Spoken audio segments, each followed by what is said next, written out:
Good evening, everyone. Welcome to NTD Tonight. I'm David Zhang. Here are some of today's top stories. Former President Trump fined another $1,000. New York Judge Juan Merchan says Trump violated the gag order again. Unusual stormy weather wreaked havoc in the Midwest over the weekend. California sees a record snowfall in one day. America's first bullet train still in development is in the spotlight again. While it has ambitious goals, a software engineer and Elon Musk aren't thrilled about the project. First up, Judge Juan Merchan finds former President Trump in contempt of violating his gag order again. This as the so-called hush money trial enters its fourth week today. Here's a word from Trump at the courthouse.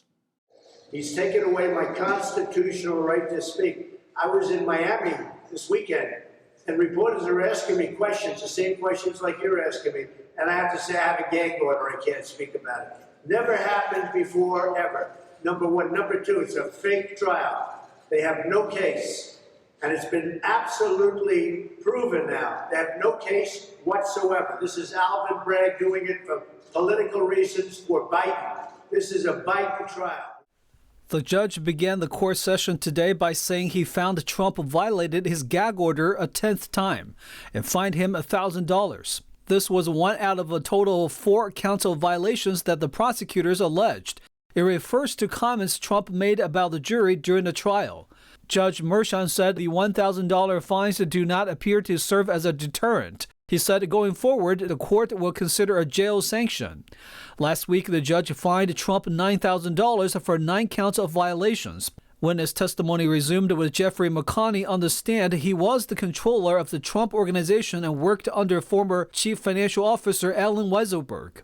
Another witness, Deborah Tazoff from the Trump Organization's accounting department, also testified. She allegedly helped arrange for Michael Cohen to be reimbursed for Stormy Daniels' $130,000 hush money payment. The payment is at the heart of the case. More updates on the anti-Israel campus protests and their aftermath.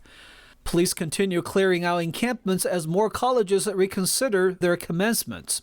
Police are clearing an encampment at the University of California, San Diego this morning. The school announced that classes have moved online. The University of Southern California also says police cleared an encampment yesterday without making any arrests. It's the second time police cleared an encampment there. This comes as Columbia University canceled its university-wide commencement ceremony planned for next week. It will instead hold school-level ceremonies. And at Princeton University, some pro-Palestinian students have begun a hunger strike. The school says physicians are monitoring the students. Over in the Middle East, the ceasefire talks between Israel and Hamas appear to be stalling. 2 Israeli sources say the Hamas terrorist group demanded that Israel commit to ending the war. Prime Minister Benjamin Netanyahu has refused. Hamas delegates will be back in Cairo, Egypt for more talks tomorrow. CIA Director William Burns could also travel to Israel for further talks.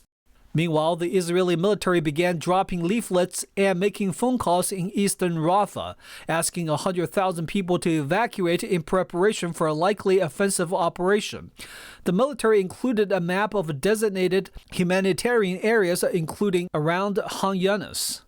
Overnight, Israel's defense minister told the Secretary of Defense Lloyd Austin Israel has no choice but to act in Rafah. Yesterday, the Israeli government shut down the Qatar-funded news network Al Jazeera in Israel. The Israeli parliament passed a law allowing the temporary closure. Officials cited the network's threat to national security. Authorities confiscated the broadcast equipment in Jerusalem. Israel is removing the channel from cable and satellite platforms and blocking its websites. Shocking footage of a man who tried to shoot a pastor during a service at a Pennsylvania church. Pastor Glenn Germany was giving a sermon at Jesus' dwelling place church near Pittsburgh when an armed man approached him. Germany said he heard the gunman pull the trigger, but the gun didn't fire. Church deacon Clarence McAllister helped Germany tackle the assailant and restrain him until the law enforcement was on the scene. The pastor was unharmed. The suspect was later identified as 26-year-old Bernard Polite. Local media reported today that a body was discovered last night in the suspect's home as well. So far, he has only been charged for the attempted murder of Germany. Coincidentally, Senate Majority Leader Chuck Schumer announced a $400 million increase in federal funding for security in houses of worship yesterday. Places like mosques and synagogues can apply to use the money to hire security personnel or install cameras. The new money adds to the Nonprofit Security Grant Program. It's available to nonprofits to help protect the facilities from potential attacks. The boost in money comes as concerns rise over threats against Jewish and Muslim communities, fueled in part by the Israel-Hamas war. Hostilities and violence against the churches in America is at an all-time high.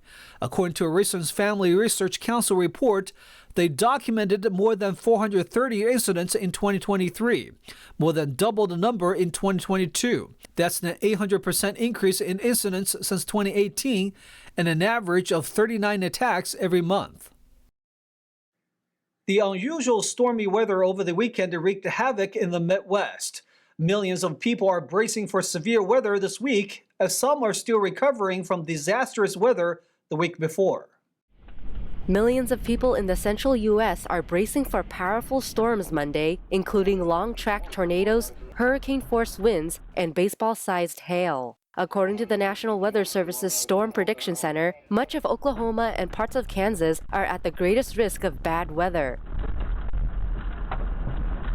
Areas in Oklahoma, such as Sulphur and Holdenville, are still recovering from a tornado that killed 4 and left thousands without power last week. Both the Plains and Midwest have been hammered by tornadoes this spring. With the forecast, Oklahoma City Public Schools and several metro area school districts began canceling all after-school and evening activities. The last time a high risk was issued was March 31, 2023, when a massive storm system tore through parts of the South and Midwest, including Arkansas, Illinois, and rural Indiana. The entire week is looking stormy across the U.S. The eastern U.S. and the South are expected to get the brunt of the bad weather through the rest of the week. In Texas, a child died after being swept away in floodwaters north in the Fort Worth area. Hundreds of people have been rescued from flooded homes and roads. Over the last week, areas near Lake Livingston, located northeast of Houston, have gotten upwards of 23 inches of rain. In California, the spring storm over the weekend drenched the San Francisco Bay Area and closed Northern California mountain highways. It also set a single-day snowfall record for the season on Sunday in the Sierra Nevada. According to the UC Berkeley Central Sierra Snow Lab, the snow dropped about 26 inches of snow, making May 5th the snowiest day of the season at the lab. For years, the high-speed bullet train in California was in the eye of the public, expected to transport people from San Francisco to Los Angeles. President Biden said it's the most ambitious rail project in the entire Western Hemisphere. But there is criticism over recent celebration of its progress. California's bullet train is supposed to be the first ever high-speed rail system in the U.S., but it's taking heat again. California High-Speed Rail Authority was celebrating Infrastructure Month. One of the sites highlighted was a 1,600-foot Fresno River viaduct completed in 3 years in 2018. Elon Musk and Dogecoin creator Billy Marcus mocked the rail system's progress. Marcus jokingly said it takes about 5 minutes to walk 1,600 feet, so a high-speed rail for that is a really big deal. California is so competent. And Musk posted a sad crying emoji. Politicians recently got an inside look at the rail system. To see the project, get the feel of it, I think it is always helpful, especially when you make such a large investment as a state, to kind of see, touch, and hear, that the project. But there's been concerns over whether the entire project will be completed after more than $11.2 billion taxpayer dollars were put into it since 2006. The electrified bullet train is California's project to connect San Francisco to Los Angeles, with the train expected to travel up to 220 miles per hour. It was awarded $3.3 billion in new funds by the federal government in 2023. According to the CEO, the Rail Authority is making progress toward operations, including construction, design for project extensions, and procurement of train sets. David Lamb, NTD News, California. A clothing retailer announced it's closing all of its stores within the coming weeks after filing for Chapter 11 bankruptcy last week. NTD's Jason Blair has the story. Fashion retailer Rue 21 will be shutting doors on all of their 540 stores across 45 states. The company has filed for bankruptcy 2 other times in 2003 and 2017. It's been in operation for the past 44 years. According to court documents, Rue 21 tried to sell its business, but ultimately decided it would earn more by closing shop and liquidating its inventory. The retailer is expected to finish holding going out of business sales at all of its stores within 4 to 6 weeks. It's also expected to sell Rue 21's intellectual property. As of Monday, the company's website says it's being updated and to check back soon. Also recently in April, fashion retailer Express filed for Chapter 11 bankruptcy and announced nearly 100 store closures. Jason Blair, NTD News.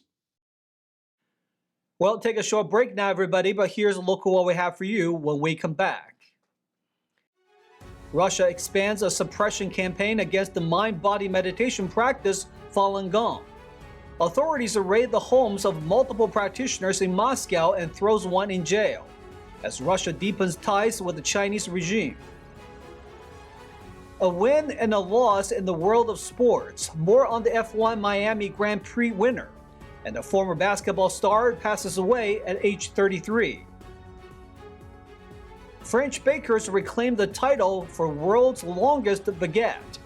We'll take you inside the difficult but delicious process of baking a Guinness World Record.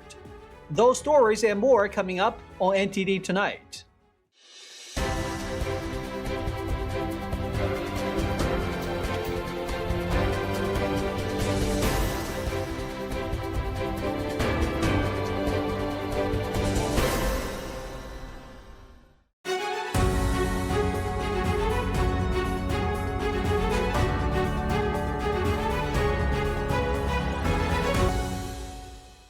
Welcome back to NTD Tonight. I'm your host, David Zhang. The mind and body meditation practice of Falun Gong, also known as Falun Dafa, has been heavily persecuted in China since 1999. Now Russia may be looking to deepen its ties with the Chinese regime by following its lead. Moscow police raided the homes of 5 Falun Gong practitioners on Friday, arresting 4. This weekend, a Moscow court ordered that 1 practitioner be put in jail pending an investigation. Russian President Vladimir Putin is set to visit China this month. Leaders from the 2 countries declared a no-limit partnership before Russia's invasion of Ukraine. NTD's Jeremy Sandberg reports. A Moscow court Saturday ordered 46-year-old Natalia Mininkova be jailed for 2 months after raids on Falun Gong practitioners' homes on Friday. Prosecutors accuse her of committing a serious crime against the foundation of the constitutional order and security of the state. Court records say that was for organizing Falun Gong-related meetings and distributing literature. Russian authorities have used the law against carrying out the activities of an undesirable organization to target over 100 organizations, along with journalists and human rights activists. The law carries a penalty of up to 6 years in prison. Russian authorities and state media parroted Chinese Communist Party disinformation describing the meditation practice when publicizing the raids. Executive Director of the Falun Dafa Information Center, Levi Browdy, told NTD the closer a regime gets to the CCP, the more they will try to appease them. Going after dissidents of the Chinese regime, going after people who are speaking out against the tyranny of the CCP. He says the home raids and arrests raise questions around freedom of speech and belief for all Russians. I mean, if they're going to use some of these vague sort of rules that have been put in place over the last several years, but they're using against the Falun Gong practitioners here, I don't think anybody's safe. Because again, if they're going to go after peaceful meditators, who else might they go after? On Saturday, National Security Advisor Jake Sullivan spoke at the Financial Times Weekend Festival in Washington, D.C. He said it came as no surprise Russia would repress all kinds of people on issues relating to freedom of speech, press, assembly, and religion. He acknowledged Russia's deepening ties with the Chinese Communist regime. Russia is increasingly relying on China for a lot of things, particularly as they have lost other avenues economically, technologically, and otherwise. So this is a relationship that we look at closely, carefully. A White House National Security Council spokesperson told NTD the administration is concerned whether it happens in China, Russia, or elsewhere in the world. The State Department in its latest human rights report said Russia misused anti-terrorism and anti-extremism laws, as well as other measures, to target Falun Gong without any credible evidence of violent actions or intentions. Jeremy Sandberg, NTD News. The CDC said recent E. coli incidents have been linked to some organic walnuts. 12 people got sick and incidents happened in California and Washington state. A California company named Gibson Farms is recalling its organic walnuts after an E. coli outbreak that can cause diarrheal illness with bloody stools or worse, according to the FDA. This week, the CDC said 12 people have gotten sick and 7 went to the hospital. No deaths reported. The organic walnut halves and pieces were distributed to 19 states. The CDC said almost all people who were sick purchased organic walnuts from bulk bins in food co-ops or natural food stores in California and Washington. They're telling people to check your kitchen for the following recalled batches as shown on screen here, with expiration dates between May 21st, 2025 to June 7th, 2025. Symptoms usually start 3 to 4 days after swallowing the bacteria. Most people recover without treatment after 5 to 7 days. The CDC suggests washing items and surfaces that may have touched the walnuts using hot soapy water or a dishwasher. Turning to sports, Lando Norris clinched his first Formula One victory, and former Michigan basketball star has sadly passed away. NTD's Carlos Reyes has the details. Lando Norris clinched his first Formula One victory at the Miami Grand Prix, marking a big moment in his racing career. He managed to pull off the win despite the tough competition from Max Verstappen and his Red Bull team. Norris's victory with a lead of nearly 8 seconds over Verstappen showed how skilled he has become in Formula One.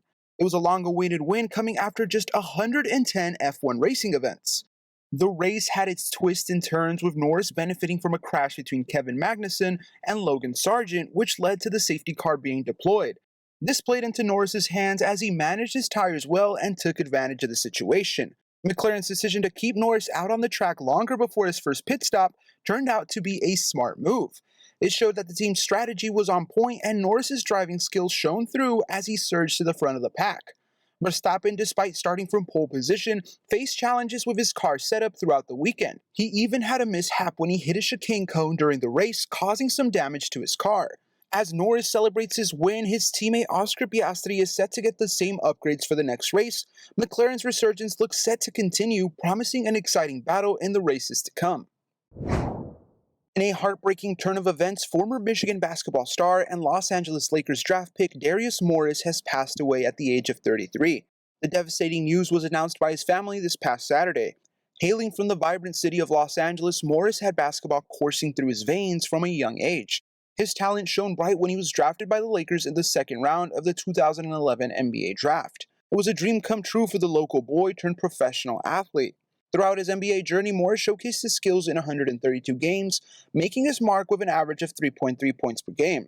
His passion for the game and dedication to his craft were evident every time he stepped onto the court, earning him respect among teammates and fans alike. Beyond the NBA hardwood, Morris continued to pursue his love for basketball internationally, taking his talents to China and France. Even as he ventured across continents, his roots remained firmly planted in his hometown of Los Angeles. From teammates, coaches, and fans, the basketball community has begun pouring its tributes to the athlete. The Lakers, the team that gave him a shot at the big leagues, expressed their deep sorrow at the loss of one of their own. Carlos Reyes, NTD News. French bakers have just baked in a new world record. They whipped up a baguette measuring over 460 feet long yesterday. They reclaimed a title that Italy has bagged for the last 5 years. Let's see what's cooking. The record involves much more than just baking a long baguette. A Guinness World Record representative was on hand to make sure the record attempt met their strict requirements. More rules must be met than just the measurement. The hygiene laws must be abided by locally. The ingredients must be traditional ingredients used, as well as the traditional cooking method for making a baguette. Finally, it must be one continuous piece with no breakages. The work to make sure everything went smoothly almost met with disaster. We had scares at certain times. We had to keep the baguette under surveillance all the way, which was not easy, whether during the rise in the oven or during the descent. The cooking inside the oven, even the kneading and shaping for the teams, everything was inevitably tense.